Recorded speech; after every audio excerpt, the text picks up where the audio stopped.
Bawakwar tawag sa lahat. Bawakwar tawag. Kayong mga nanonood sa YouTube channel, Bawakwar tawag sa inyong lahat. Nandito naman tayo uli sa ating talakayan dahil kami po ay mga remnant Hebrew Israelite at nais namin gisingin ang mga tulog ng mga Hebrew Israelite. Yes. Mayroon namang tulog na antok. Kailangan gisingin namin ulit. So, ngayon, ang talakay natin ngayon, ang topic ito. What is the difference between Pasko and Christmas? Ano ang pagkakaiba ng Pasko at Christmas? Yan po ang talakay natin. Dahil December ngayon, at maraming talagang mga tao sa buong mundo na talagang abala sa holiday nito. At bago tayo magsimula, tayo ay mag-opening prayer led by Dato Pastor Richard. Yun. Sige tayo po lahat ay manalangin, mapagpalang abay ang awa na sa patuloy na gumagawa at tumikilos para sa aming buhay. At kami po sa hapon ito ay lumutulog sa iyo at humihingi ng iyong patnubay sa lahat ng makakakinig o makapakinig ng aming talakayan. Inyo po silang bigyan ng pangunawa at lubusang makilala kayo ang kanilang tunay na alahayam, ang aming alahayam, Abay Yahawa, at ang aming tagapagligtas Yahawa siya'y na itinago ng matagal at pinalitan sa Biblia ang ginagamit ngayon. Abay Yahawa, muli po kayo lamang ang aming pinararangalan at pagpalain mo kami lahat sa pamamagitan ni Masaya at Yahawa siya'y Yaman. Yaman. Okay, ngayon ang topic, what is the difference between Pasko and Christmas? Ano ang pagkakaiba ng Pasko at Christmas? Yung talakayan natin to, Pastor Richard, ang muna magsalita. Ayan. Ayan. Magandang hapon po sa lahat po ng mga viewers at sa lahat po ng mga remnant na nagkalat sa apat na sulok ng daigdig. Ito po ang ating dapat maintindihan ngayon, ang pagkakaiba ng Pasko at ng Christmas. Ano ang Tagalog ng Christmas? Ang malimit pong sagot ng mga talagang katulad ko yung dati walang alam ay Pasko. So, kung tinanong ka, ano ang Tagalog ng Christmas? Pasko. Ano ang English ng Pasko? Christmas. Ganun kaagad ang sagutan. Kahit sinong bata ang tanungin po natin, sa labas, ito po ang isasagot. Yan.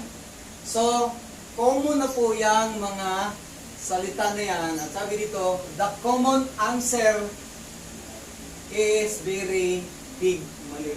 Yung sinabi ko kanina. Hindi po tama yon, mali.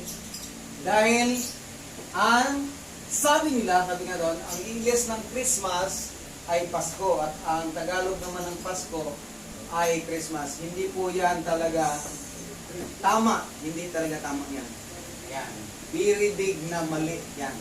So yan po ang ginagamit at kasanayan ng buong mundo, ng buong Pilipinas. Yan. So, ano ang kasunod? Yan. Ano po ang nakasulat sa Bible? O ano ang nakasulat sa Biblia tungkol sa Pasko? Kasi magkaiba. Nasa Exodus chapter 12 verse 21 to 28. Tinawag nga ni Moises ang mga pinuno ng Israel at sinabi sa kanila, pumili kayo ng isang tupa para sa inyong sari-sariling pamilya at katayin ninyo ito para sa Paskwa. Kumuha kayo ng sanga ng halamang hisopo. Basain ito ng dugo ng tupa at ipahid sa magkabilang poste at itaas ng inyong pintuan. Ang isa man sa inyo ay huwag lalabas ng bahay hanggang kinabukasan. Sa gabing iyon, lilibutin ni Yahweh ang buong Ehipto at papatayin ang mga Ehipsyo. Lahat ng bahay na makita niyang may pahid na dugo sa magkabilang poste at itaas ng pintuan ay hindi niya hahayaang pasukin ng anghel ng kamatayan. Sundin ninyo ang mga tuntuning ito at palagi ang ganapin, pati ng inyong mga anak. Patuloy ninyong ganapin ito, maging sa lupaing ipinangako sa inyo ni Yahweh. Kapag itinanong ng inyong mga anak kung bakit ninyo ginagawa ito, sabihin ninyong ito'y pag-alaala sa Pasko ni Yahweh.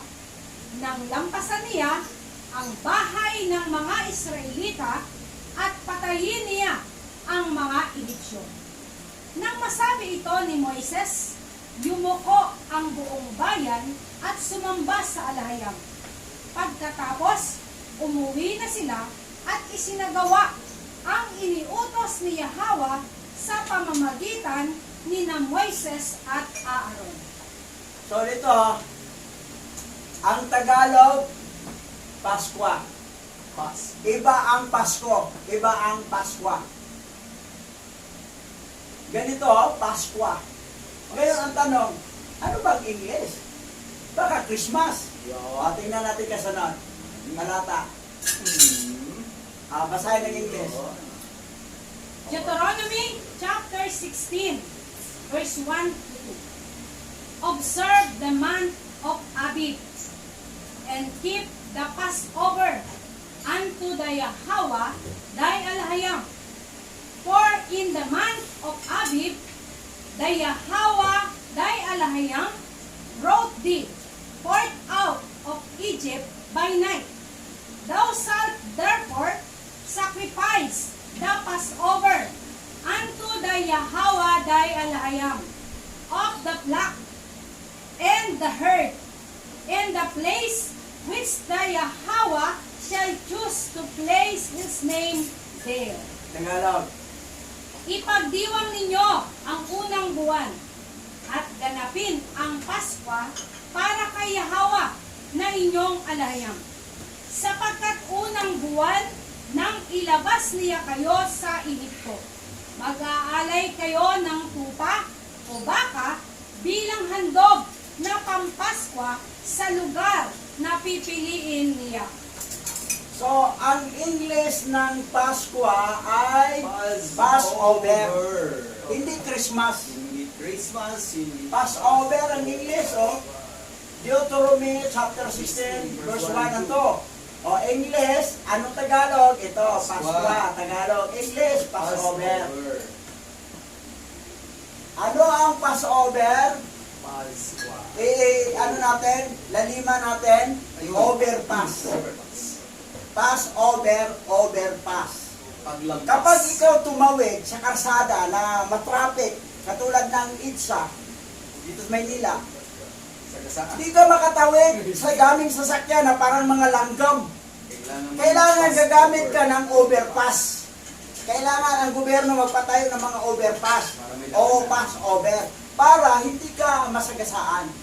So, ang purpose ng passover para maligtas ang mga Hebrew-Israelita panganay doon sa Egypt. Dahil papatayin ang mga, yung anghel na kamatayan, si Mastima po ang nakalagay doon sa original. Si Mastima. Papatayin ang mga panganay kapag makita nilang walang dugo ang pintuan ng bahay, yung mga poste sa pintuan walang dugo. Mamatay ang nasa loob ng mga panganay.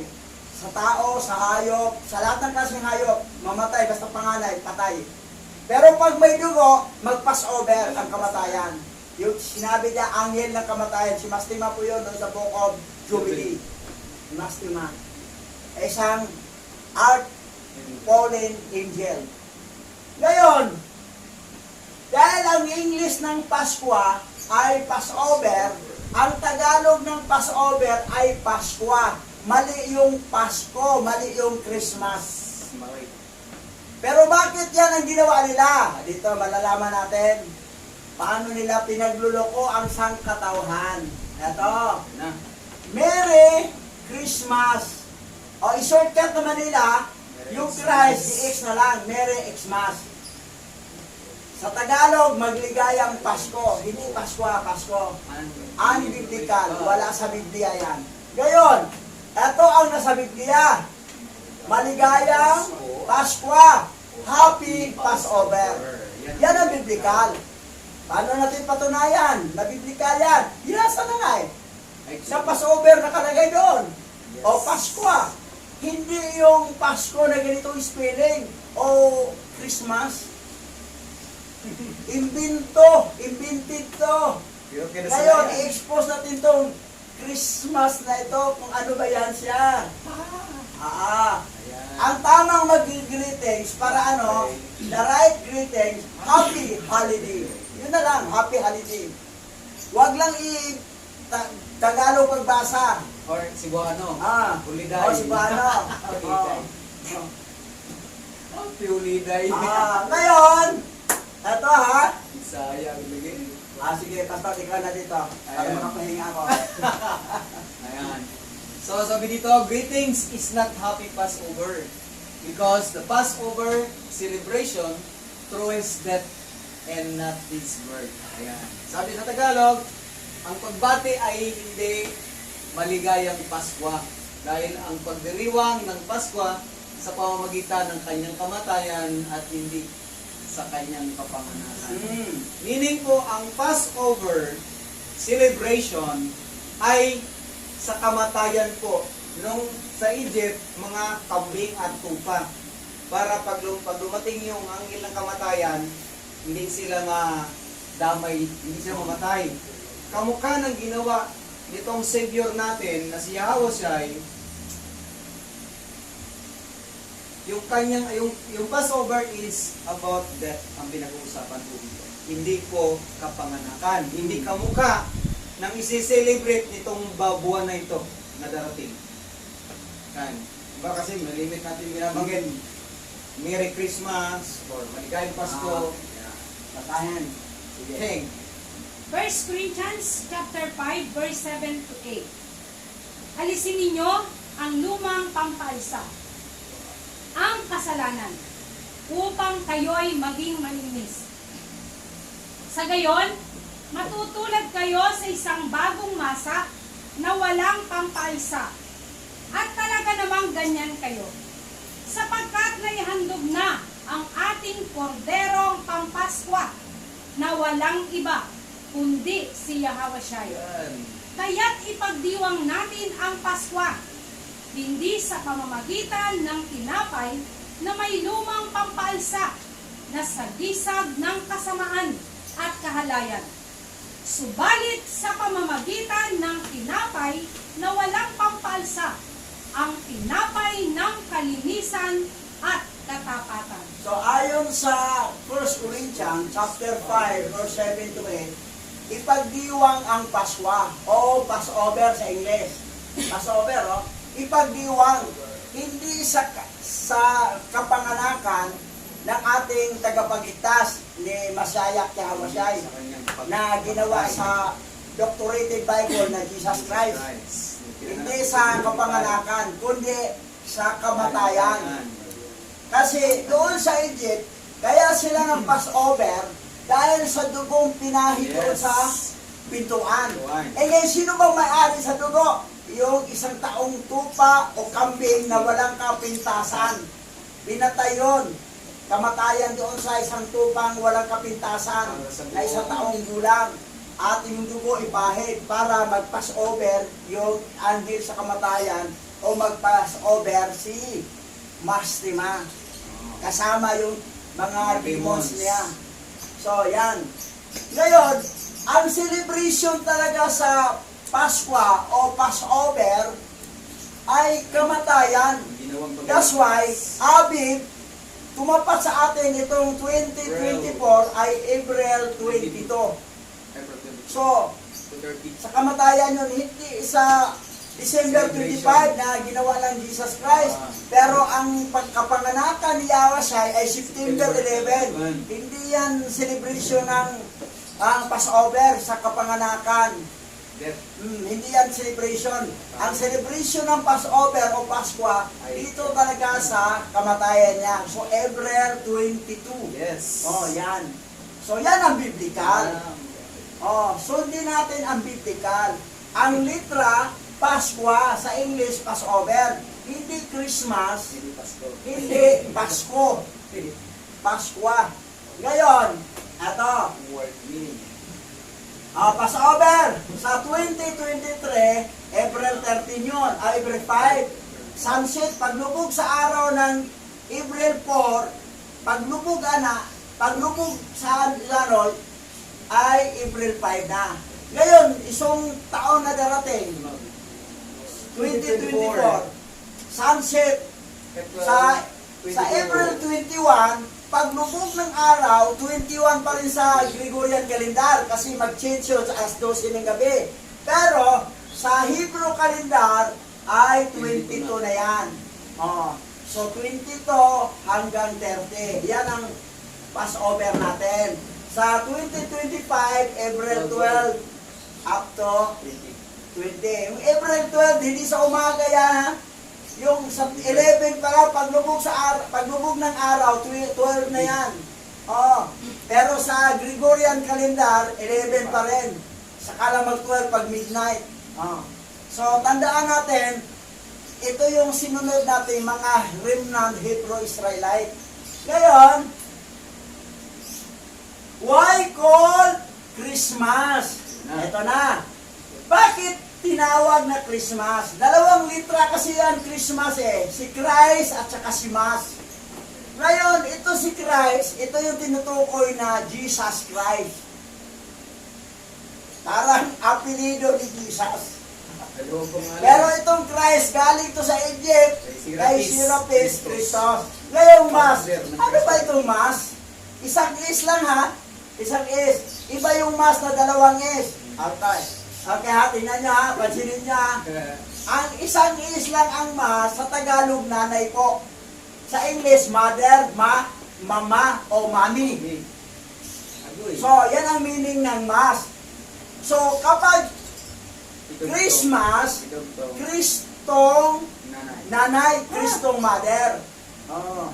Ngayon, ano ang Mas? Yung double S, misa. Yung misa, yung magmimisa ka. Yung pare.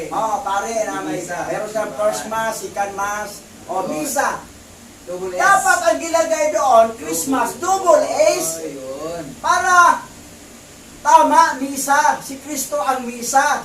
Pero pag isang isla, si Kristo ang nanay. Christ mother. Di anong kalalabasan pag ganon? Mass, not Mass, ba? Christmas, not Christmas. Mass sa double S. Ano yan? Mass, mother. Christ, Mother. mother. Christ mother. Sa English yan, sa Tagalog, Kristong nanay. Di anong kalalabasan pag ganon? Yun ba? Christmas, Kristong nanay, Christ mother, ay bakla. Bakla. Yun ba? So, ang celebration ninyo ay celebration ng mga bayot, mga bading. Hindi yan paninira. Reality yan ha. Ito pa ha. Santa Claus. Ang Santa, referring sa babae ito. Ayan. Pero, Pagka-mission. eto, lalaki, male to siya, hindi siya female. Eh, bakit ginawang Santa? Dapat Santo Claus. Yan ang tama dapat. Bakit ginawa nilang Santa? Kasi, bakla to si Santa. Bading, bayot. Lagi. So, ang celebration sa December 25 ay celebration sa kanilang dating bayot. Nako. Sino ba to si Santa? Kasi pag santo kasi, hindi na siya malalaman kung sino siya. Itong Santa, yung N. Ilipat dito. Lolo. Si Satan, ang ina ilipat dito. O, si Satan yun ha, ilipat niya dito, siya si Santa. Ibig sabihin, si Santa pala, si Satanas pala yan. O, Santa or Satan is giving gift because it is his birthday. Namimigay ng regalo si Santa o si Satanas dahil kaarawan niya. Ang every December 25. Ngayon, mag-celebrate kayo ng December 25, i-celebrate ninyo si Satanas, si Santa. Karawan niya yun. Oh, Santa.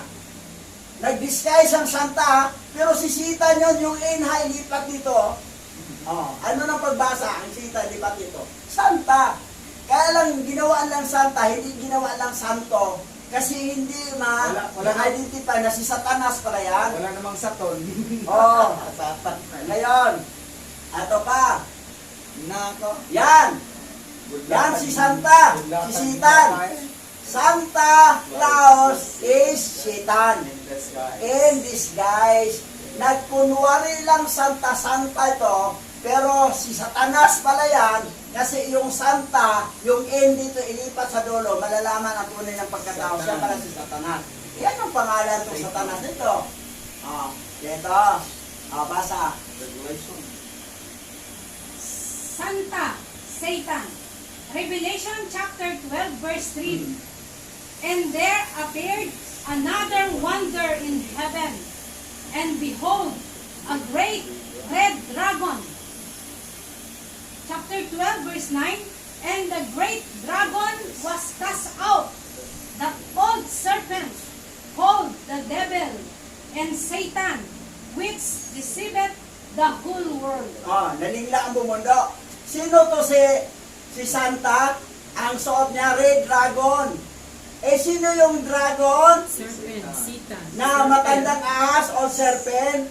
Ang nakalagay dito, si devil o Satan.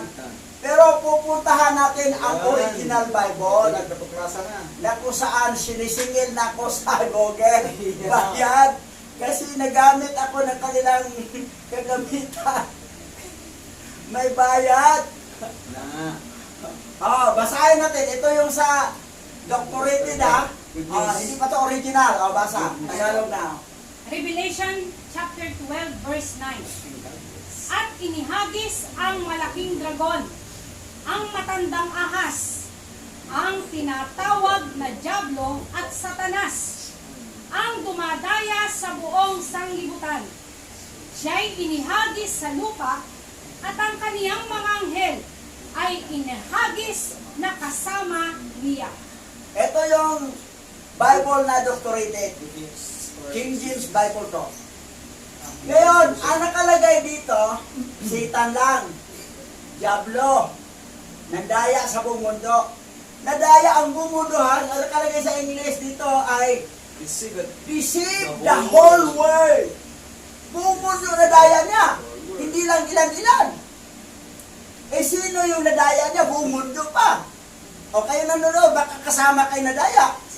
Kami dati, nadaya kami dati. Ngayon nakawala na kami. Paano nyo malaman? Para makawala din kayo katulad namin. Eto, pupunta tayo sa original Bible na kung saan sinisingil na ako. Eto, nagamit to. Eto, Hebrew to ha. Ita-translate dito. Ito ita-translate. Siningil na ako. 3,000 na, almost 4,000 ang babayaran ko. Lagi nangungulit sa akin. That's why na, kung sino sa inyo ang may malaking puso na tumulong, magpadala lang kayo sa GCash ko. Ang GCash number ko ay 0918-67-27-617. Ang nakalagay doon, Eusebio A. Eusebio ang tunay kong pangalan eh. Kapalayan ko lang boy. Bakit boy? Kasi hindi ako girl. A is Alima. Eusebio A o Alima. So, ang number, ulitin ko, 0918-67-27-617. Ang babayaran ko, almost 4,000. Almost 4,000. Tulungan niya ako. Sinisingil ako dahil ginagamit ko doon kanilang facility.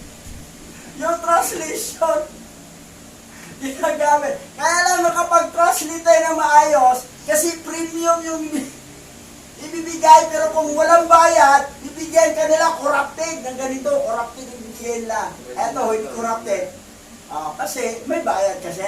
Ngayon, ito ang kalalabasan, basa sa Tagalog. Apokalipses chapter 12 verse 9. At ang dakilang dragon, ang matandang ahas, na ang pangalan ay tinatawag na Gadril, ang Diablo na dumadaya sa buong lupa, ay ibinulid sa lupa, at ang kaniyang mga anghel ay inihagis na kasama niya. Si Gadriel, Gadril nga. ngayon, alam mo na, ano to, Lucifer to, high-ranking angel to, 5 sila eh. May mabanggit mamaya, explain ni Pastor Richard mamaya, pagkatapos mabasa yung nasa sa Bukodino. Ito alam pala ni Juan Bilabid, John Bilabid ang nagsulat dito sa Revelation doon sa Patmos. Alam niya na yung matandang ahas, yung dakilang dragon, ay si Gadriel pala yun. Yes. Siya yung tatay ni Cain at ni Luluwa. Magkambal yan. Ang kambal ni Cain, si Luluwa, hindi si Abel. Kasi si Abel may kambal din, si Aklia. Tingnan mo sa iglesia, basahin ko And the great dragon, the ancient serpent, whose name is called Gadriel. The devil who deceived the whole world. Nalinglang ni Gadriel ang buong mundo. Paano nalinglang Tinatawag siya ng halos lahat ng tao na walang kamalay-malay. Was cast down to the earth. Binagsak, falling angel. And his angel were cast down with him. Kasama rin. Ang ngayon. Kanyang mga tampon. Si Santa Claus, nag-disguise siya na siya pala si Satanas, si Satan. Nag-disguise lang siyang Santa. Pero sino to si Santa Claus? Siya pala si Gadriel. Si God. Sabi na, naman yan. Diba ayan, Gadriel? Ano ba pagbasa nyo? Pag yan, good ba pagbasa nyo doon? Binabasa nyo good? Di ba God pagbasa nyo? Pag God, ang sound niya pareho dito. Kung isundin natin ang English grammar, maging sound lang to pag mayroong dalawang konsonan na kasunod. Isang konsonan lang Dapat basahin yan good, hindi God. Pero bakit God ang binanggit? Pati dictionary, God na rin ang binanggit. Kasi ito ang tinutukoy, ito. Tindihan ninyo, gets nyo? Kayo mga Hebrew Israel sa Amerika, na nag-present kayo, puro parang God. Kayo mga remnant na Hebrew Israelite. Tribe of Judah. Tribe of Judah. Yung God, ginamit nyo si Gadriel yan. Levi. Sa totoo. Ngayon po na, good naman basahin yun Bakit hindi siya binasang God? God. Kasi ito, God, Eden. Gadriel. Kasi na-deceive niya ang buong mundo, pati ang mga remnant Hebrew Israelite, na-deceive. My God! Oh my God! Sino my God mo? Si Gadriel niya, si Satan. Ito yung matandang ahas na dakilang dragon. Yun. Deceive kami dati. Ngayon hindi na. Ngayon, manatili kayo deceive. Gusto nyo malinglang pa tawag na tawag kayo dito? Na hindi naman to si Satan na si Gadriel yan. Ngayon, pagdating ng December 25, kasi ang karawan pala niya, December 25, ay nag-anyong Santa Claus. Red Dragon, di ba pula ang damit? Yan ang katotohanan. Ngayon, ito, 5 sita, sa Book of Enoch to, si Basa. Ang aklat ni Enoch, Kabanata 69, verse 3 to 12. Ang mga pangalan at tungkulin ng mga nahulog na mga anghel, na mga satanas, ang lihim na panunumpa. At ito ang mga pinuno ng kanilang mga anghel, at ang kanilang mga pangalan at ang kanilang mga pinuno sa daan-daan at higit sa 50 at higit sa 10. Ang pangalan ng una ay si Jekon. Sa makatuwid bagay, ang nagligaw sa lahat ng mga anak ni Alahayam at ibinaba sila sa lupa at iniligaw sila sa pamamagitan ng mga anak na babae ng mga tao. At ang pangalawa ay pinangalanang Asbel. Siya'y nagbigay ng masamang payo sa mga banal na anak ni Alahayam at iniligaw sila sa anupat kanilang dinumhan ang kanilang mga katawan ng mga anak na babae ng mga tao. At ang pangatlo ay pinangalanang Gadril.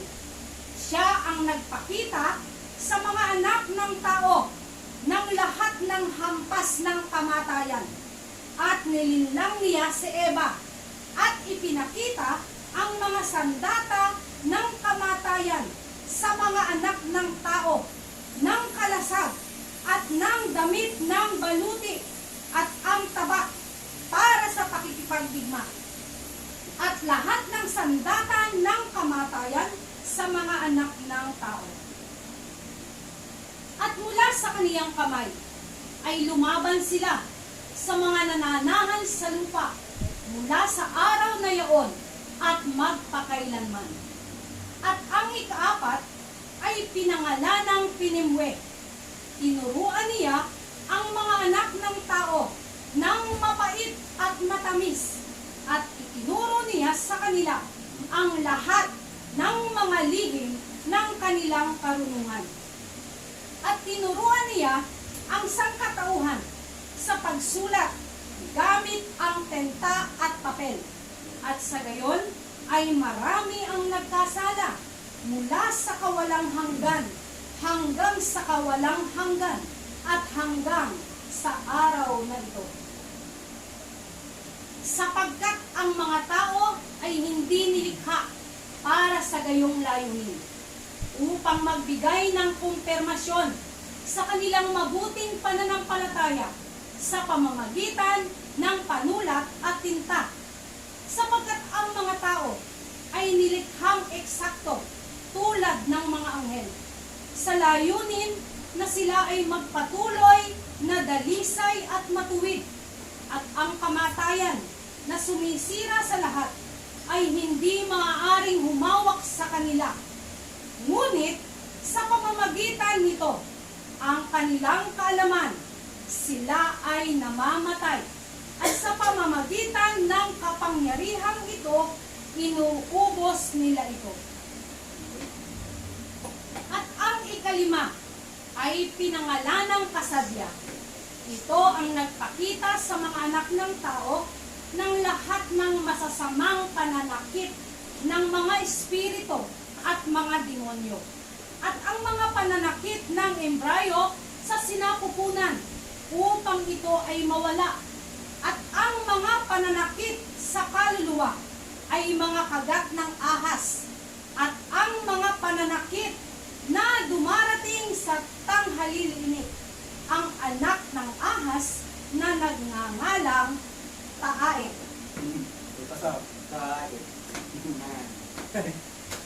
So nabasa na po natin kung ano po yung mga nilalaman ng aklat ni Enoch tungkol sa pagpapahayag kung ilan po talaga ang Satan. So alam po natin sa langit, yung Lucifer at Satan ay yun na siya sa langit. At ang ibang mga angeles, yun na yung naglilingkod kay Abba Yahweh. Pero sa aklat po ni Enoch, sa chapter 69, so makikita natin kung sino-sino sila. Jekon, Asbel, Gadril, Pinimwe, Kasabya. Alam niyo po, ang nakilala sa buong mundo ay ang nag-deceive kay Eva, yung pangatlo. So, sabi nga ni Bishop lagi, yan yung pinakamataas.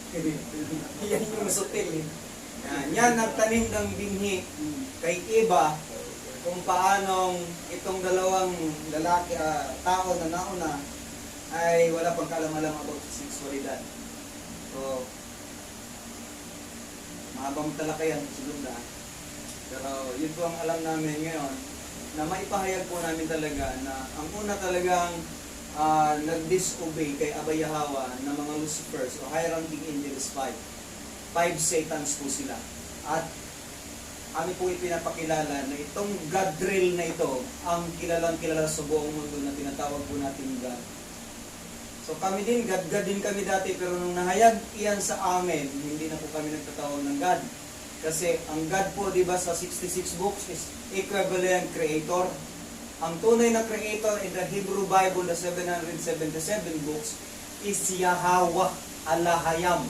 Yan po ang tunay na creator. Yan po ang pangalan ng tunay na creator. Is not God. Hindi siya ang God na sinasabi natin sa 66 book. Dahil ang God na yan ay si Gadrin, na siyang dumaya sa buong sanglibutan. At every time na magtatapos ang year, pagdating ng 25, yan po ang sinicelebrate natin as sabi natin is dahilan kung bakit may Pasko. Yan.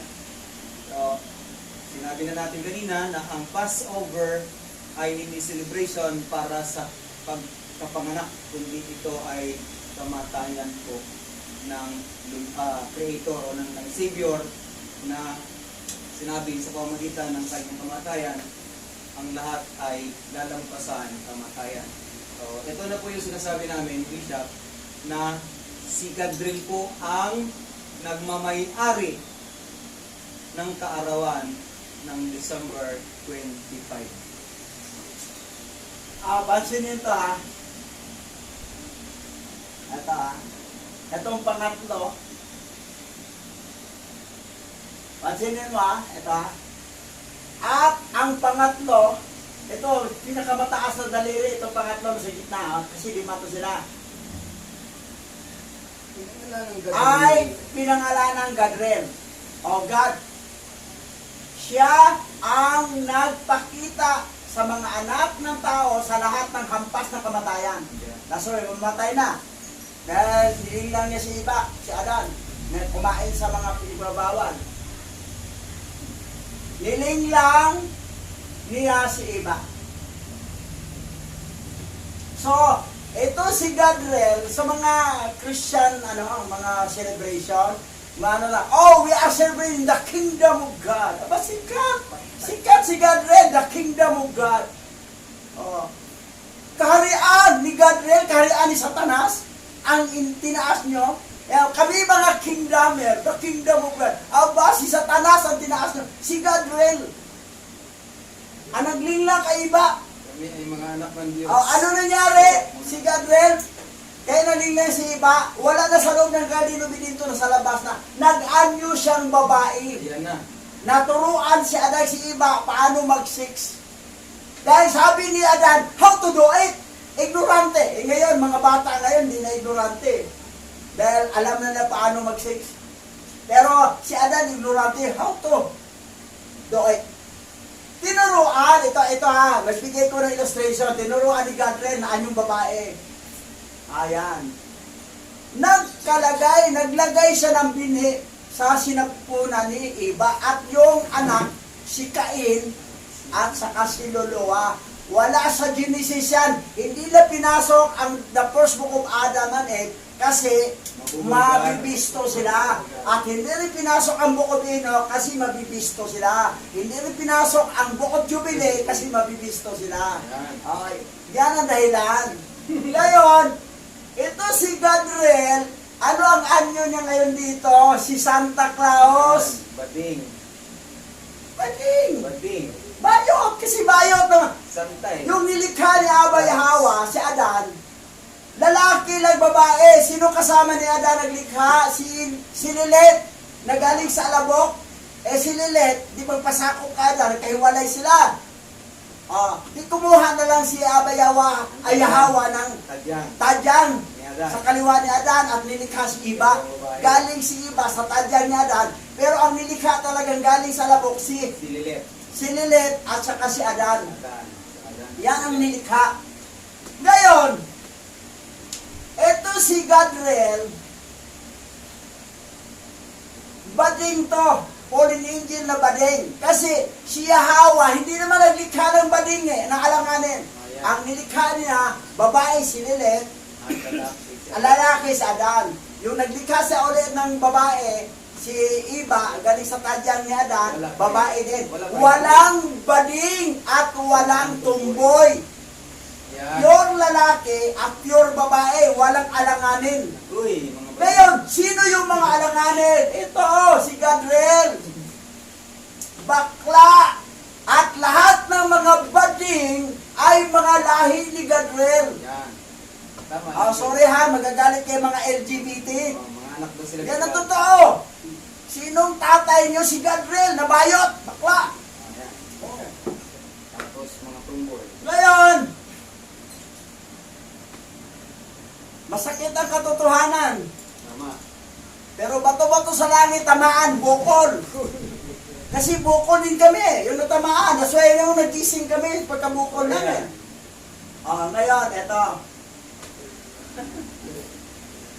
Gadriel was the third of the five Satan who deceived Eve.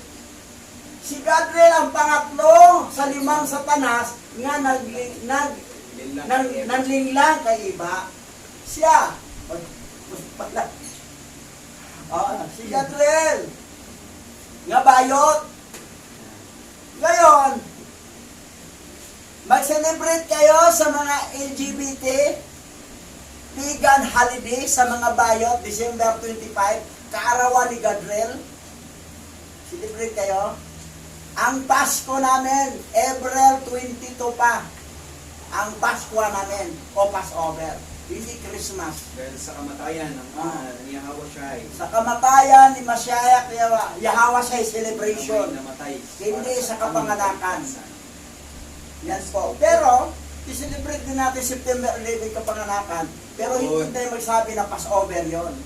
Kasi ang Passover, mag-overpass dahil sa kamatayan doon sa Egypt, yung mga tupa na pinapatay yung kambing na walang kapintasan, isang taong gulang. At ang nag-reflect sa New Testament ay si Yahweh siya namatay para ma-Passover tayo. Yan po. Yan ang totoong biblical.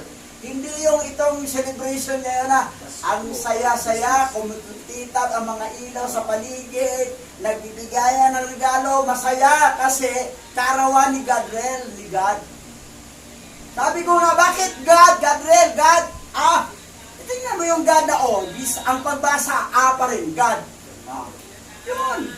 Linglang nga, hindi naman niya malinglang ang mundo kung literal word yun eh. Gawin mo, para kunwari. Pero ang sound, tingnan mo ang sound. Sinabi ba nyo, kingdom of God? Wala. Walang kingdom of God, kingdom of God. Sinunod, sound Nasa English grammar ang maging alam, kung mayroong kasunod na double consonant na kasunod, isa lang yung consonant. D lang, only D. Di God dapat, pero bakit God? Kasi reflected to the Satan Gadriel or God. Yung pangatlong Satan. Siya pala yung tinutukoy sa Yan ang nangyari. Bakit yung the tribe of, isa sa tribo na si tribe of God, bakit? Anak ni Silpa yon at saka ni Jacob. Kasi si Silpa naniwala sa kay Gadriel noon. Kasi ginawa niyang si God ang anak niya, yung tribe of God. Kay Gadriel yun eh. Kung tingnan mo yung history, yung tinatawag na the Testament of the 12 Patriarchs, yung Testament of God, tingnan mo, saan kinuha nyo ni Silpa? Sa kanyang Diyos-Diyosa na si God, si Gadriel. Diyosa ni Laban. Yan ang totoo. That's why sa Hosea 4:6, my people was destroyed because lack of knowledge. Na kailangan makinig kayo dito sa YouTube channel nito at nag-sacrifice ako na talagang makakuha tayo ng original Hebrew at matranslate natin. Kaya lang, may bayad nga, sinisingil na ko. So, sino sa inyo maluwag-luwag ng pera dyan, ipadala lang nyo sa GCash. Yan. Nandoon naman, pag makita nyo, mayroon namang ron eh. Kita mong number. Basta you save your A nakalagay. Para makabayad naman tayo. Okay, salamat sa inyo mga viewer. Thank you for your watching, comment, and subscribe. Pastor, panghuling salita. Tatay, ano masasabi mo Ah, sa ating tatalakay ngayon? Ibig sabihin, naliwanagan si tatay sa ating tinalakay ngayon. So, sa inyo po mga remnant na sa Pilipinas na nagsiselebrate pa rin every December 25th dahil sa sinasabi nating Christmas or Pasko, maling-mali po yan. It's a pagan holiday, pagan celebration. Unbiblical po yan. Hindi yan ang sinusunod po ng mga Hebrew Israelites sa panahon ng biblical tradition. So, katulad po namin, ni Bishop, lahi ng Manasseh tribe and Zebulon, ang aking may bahay is tribe of Manasseh din siya. Yan. So, isa sila ng tribo. Kami din ni tatay, isa din kami ng tribo. Dahil kami po ay mga Cebuano. Yan. Cebu is Zebulon. At Siba na rin doon sa kapatid ni Joktan. So kami po nagpapasalamat dahil kung hindi dahil po sa layunin ng ating Abay Yahweh na maipakilala ang kanyang banal na pangalan at maibulgar sa huling mga oras. So si Bishop po laging nagpapaalala sa atin na huling mga oras na po ito, hindi po ito huling araw. Malapit na po na magbabalik si Yahushua as a King of Kings. So lahat po ng mga lihim na sinusunod ng mundo, ayan, sa tulong po ng Abay Yahweh at ng Raw Kakadas, ang ating pong bishop ay ginagamit ng ating Abay Yahweh para i-lead, matuklasan yung mga nakatago. Yan. Kaya yung kanyang account is singil na. Ayan.